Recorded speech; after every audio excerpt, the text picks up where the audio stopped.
Hi, I'm Cindy, and welcome to another session of QT Academy. This time we're going to talk about pressing and ironing. One of the most common things that we cut as quilters are strips. Many times we use strips to create strip sets, sewing multiple strips together. Again, keep in mind grain and the aspect of moisture or no moisture and this and that when you're pressing these. But let me just show you. Here's a single little 2.5-inch strip, the most common width it seems. And again, the aspect of it, the grain line is very important here. So here's my selvages, and here's between. Do you see how stretchy this piece is? When you combine that stretch with moisture, that can be deadly. It can mean it's taking something that's nice and straight and turning it into something that could be a little less accurate. So let's talk about how to press. Here I have a strip set. I have 4 strips sewn together. And because of the stretch and the little bit of stretch in the grain line and knowing how I'm going to be pressing this, I've done a little trick here to help balance this fabric. And what I mean by that is, if I were to sew all 4 strips, start here, go down this way over and over again, this nice straight panel is going to take on a swoop or a curve because the tension of your stitching is pulling against that stretchy grain line. You can outsmart that by starting here, sewing your first seam, but then the next one you're going to sew up from the bottom.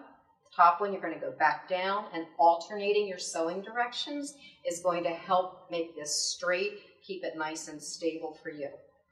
I always know where I left off and what direction I need to sew in because my very first seam I leave the tail on, and I know that's the direction that I started in.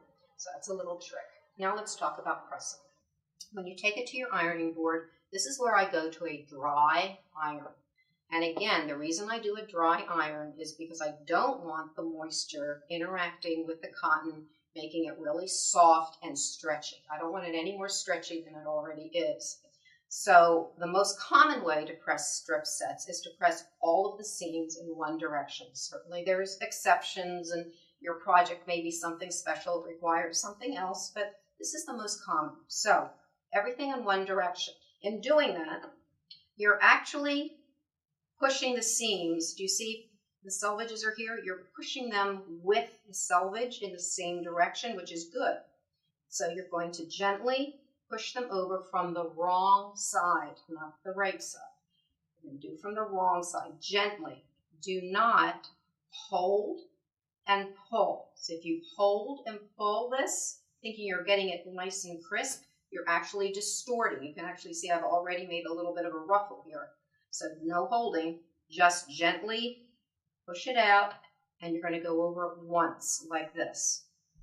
And just keep going down. I won't do the whole thing, but I want to show you, just very gentle, let it go. All you're doing at this point is giving it a sense of direction. You're telling it, I want you to actually go that way at some point in time. And you're going to do the whole thing. When you're done, you're going to turn it over. And you're going to now do your final pressing from the right side. A lot of times people think you only press from the wrong side. You don't. You're going to press from the right side. So you can see where the seams are. They're pressed in one direction. And I'm going to now push into the seams.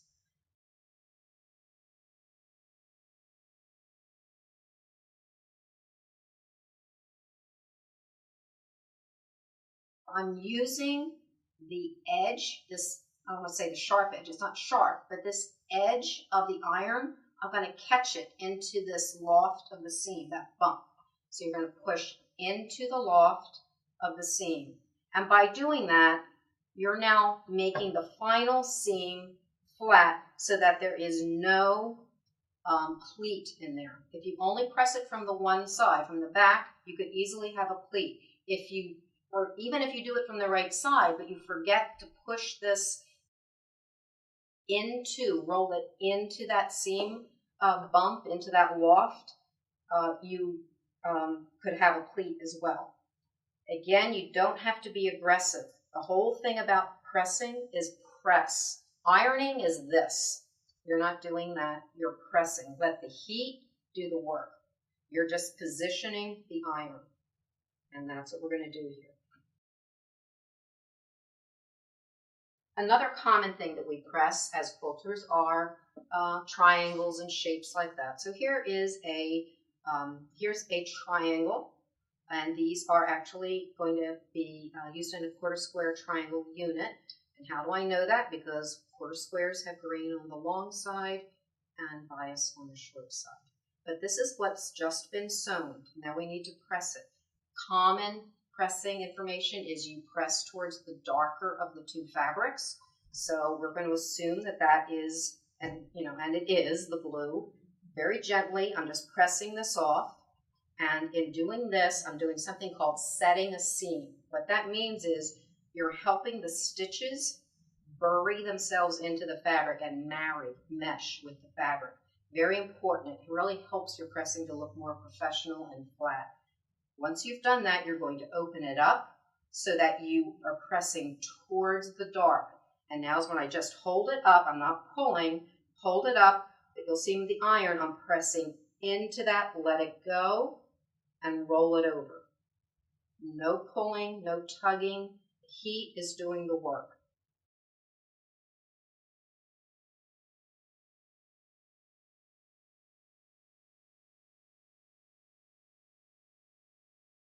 And in doing that, this is completely flat. There's no bunches or any distortion. Putting two of those together creates a final quarter square unit. So you're going to push these again together. And actually in my haste, I hadn't pressed these, so I'm going to just do that for these two. All right, now we have the final seam. When you do that, and you're meshing two units together, you start out by aligning the loft of the seam or the bumps of the seams together. Some people call it butting a seam, some people call it marrying a seam, whatever you call it. You're putting these together, stitching your final seam, and now you need to press a final. There are multiple choices for this. The most common, again, is to push to one side. So very gently, you're just going to let the iron push it over and let it go. Let the heat do the work, and let the sharp part of the iron push it over gently, and it lays flat. And then you're done. Because that does create a little bit of a bump there, some people will clip and put one way, one seam the other way, so they both go towards the dark, but that is a choice. That's something that you can decide if that works for you or not. But again, here is a final pressed unit, no steam, no water.